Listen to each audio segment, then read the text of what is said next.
The perfect evening meal, a journey from the pond to the plate.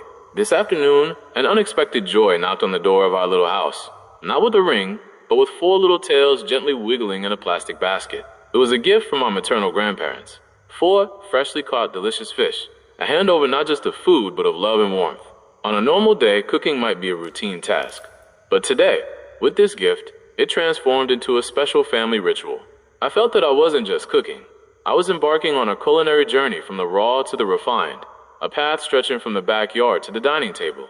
The moment I received the fish, I could feel their cool, vibrant freshness. My heart swelled with gratitude. Grandparents sent their care, and my mission was to turn it into the most delicious meal possible. I brought out the large basin, poured in cool water, and let the fish settle. The preparation process, which some might find unpleasant or messy, was to me the first step in refinement. I took the scissors, and with a firm yet gentle hand, snipped off the sharp fins. Next was a clean incision to open the belly, exposing the internal organs, which were removed meticulously. This was more than just cleaning. It was preparation, a mark of respect for the ingredients.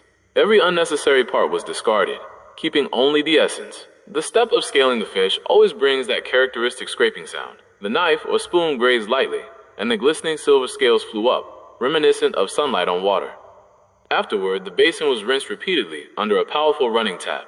Only when the fish lay still, their skin clean, free of any sliminess or fishy odor, was I satisfied enough to take them inside.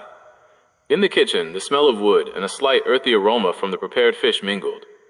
I laid out the cutting board and, with an action that was professional, or at least familiar, cut the fish into perfect bite-sized pieces. Each slice not only portioned the ingredient, but also shared the eagerness for the meal to come. Even the act of lighting the stove felt more poetic today. I didn't use the modern gas stove, but opted for the wood-burning fire, whose flame imparts a unique, irreplaceable flavor. As the fire caught, white smoke billowed up, carrying the familiar scent of ash, an aroma tied to childhood and traditional family meals. I placed the familiar cast iron pan on the stove, not forgetting to give it a quick wash to remove any dust. Then, I added the glistening white pork fat. Under the intense heat of the fire, the fat slowly melted, making cheerful sizzling sounds. Pork fat is more than just a heat conductor.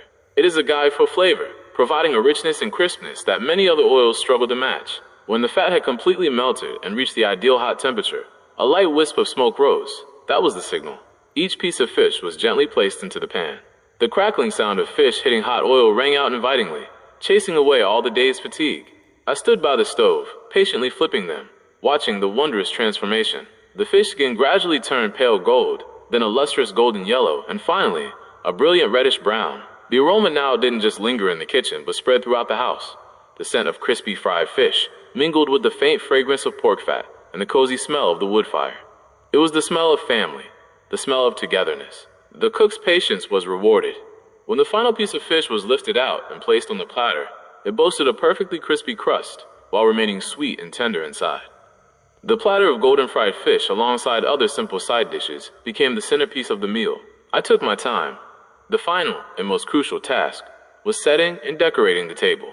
I arranged the bowls, plates, and chopsticks with care, as if preparing for a grand banquet, though it was just our ordinary evening dinner. Sitting around the dinner table, everyone didn't just enjoy the crispy fried fish, the gift from the grandparents, but also the fruit of the care and love I had put into every step. The first piece of fish was taken. The gentle crunch of the crispy crust was heard, followed by a satisfied, "It's delicious!" Four fish, one journey of preparation and cooking, had completed their mission to transform into joy and connection. Tonight's dinner was more than just filling our stomachs. It was a lesson in appreciation, patience, and, most importantly, a perfect evening meal for a family warmed by the kitchen fire and the love of our grandparents. In that moment, I understood that, sometimes, happiness isn't found in grand things, but in the simplicity of four fish and the sound of laughter echoing around a cozy dinner table.